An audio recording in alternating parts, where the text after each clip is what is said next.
আসসালামু আলাইকুম সবাইকে। আশা করি সবাই ভালো আছেন। একটি স্বাভাবিক প্রক্রিয়ায় ছিল মাহমুদুল রিয়াদ চলে গেছেন। আসলে হারাতে, হারাতে সবাইকে হারাতে, হারাতে বিষয়টি একদম স্বাভাবিকই হয়ে গিয়েছে। তামিম, সাকিব, মাশরাফি বিন মুর্তজা, মুশফিকুর রহিম সবাই চলে গেছে। জাস্ট বাকি রয়েছে শুধুমাত্র মুশফিকুর রহিমের টেস্টই। মাহমুদুল রিয়াদকে নিয়ে বলতে চাইছিলাম কারণ মাহমুদুল রিয়াদ অন্য একটি সবচেয়ে ভিন্ন একটি রোলে ছিল। তিনি সবসময় সাইলেন্টই ছিলেন। তার অর্জন আরো বেশি হতে পারতো যদি তিনি কথা বলে বা বিশ্লেষকরা কথা বলে তাকে একটু ব্যাটিং অর্ডারে উন্নতি করাতো, তাকে নিয়মিত বোলিং এ নিয়ে আসতো। তবে সেখানে তার নামের পাশে অসংখ্য রানও থাকতো, অসংখ্য উইকেটও থাকতো। তবে দিন শেষে তার নামের পাশে অসংখ্য রান, অসংখ্য উইকেট কোনোটি নেই। তবে তিনি যা দিয়ে গেছেন বাংলাদেশ ক্রিকেটকে সেটি অবশ্যই আছে। তিনি যখন ব্যাটিং করতে নামতেন তখন এমন অবস্থা থাকতো যে তাকে মাঠে থাকতেই হবে, রান করতেই হবে। এমন কঠিন জায়গা থেকে তিনি বাংলাদেশের হয়ে খেলেছেন, বাংলাদেশকে রান দিয়েছেন, বাংলাদেশকে বিপদ মুক্ত করেছেন এবং অসংখ্য জয় বাংলাদেশকে তিনি এনে দিয়েছেন। অনেক কিছু মেমোরেবল ম্যাচ রয়েছে যেগুলো আমরা জয় পেতে পারিনি বা তার উপর সরাসরি দোষও চাপাতে পারি বা চাপিয়ে যাচ্ছেন অনেকে। তবে সেগুলোকে আমি জাস্ট পার্ট অফ গেম বলে থাকি, কারণ আমি বেস্ট ফিনিশারদের মধ্যে মহেন্দ্র সিং ধোনিকেও দেখেছি, যিনি ম্যাচ বের করতে পারতেন, তার হাতে সবকিছু ছিল কিন্তু তিনি আউট হয়ে গিয়েছেন। এমন ম্যাচ মহেন্দ্র সিং ধোনিও খেলেছেন।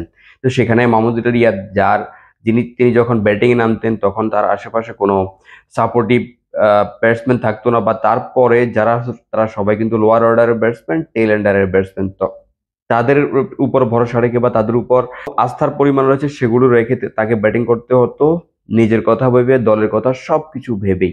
সেখান থেকে মাহমুদুল্লাহ বাংলাদেশ দলকে দিয়ে গিয়েছেন। ওডিআইয়ের কথা বললে তার সেঞ্চুরি রয়েছে, যেখানে নিউজিল্যান্ডের বিপক্ষে দুটি, দক্ষিণ আফ্রিকার বিপক্ষে একটি সেঞ্চুরি।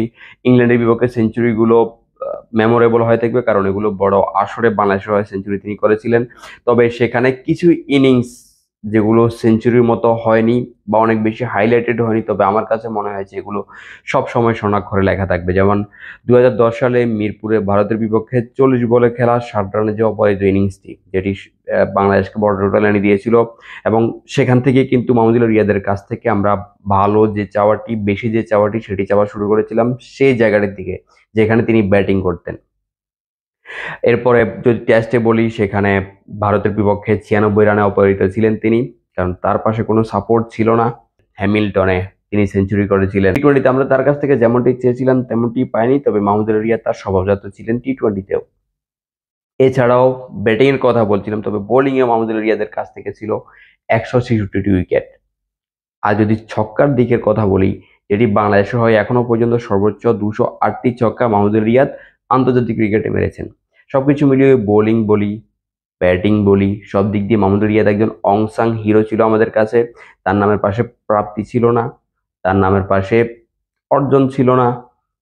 বাংলাদেশ তো আন্তর্জাতিক কোনো ট্রফি পায়নি, তবে নিজের জায়গায় মাহমুদুল রিয়াদ সকল চাপ নিয়ে যখন খেলতে নামতেন, করতেই হবে, থাকতেই হবে, সেই জায়গাটি থেকে তিনি আমাদের কাছে একজন হিরো সবসময় হয়ে থাকবেন।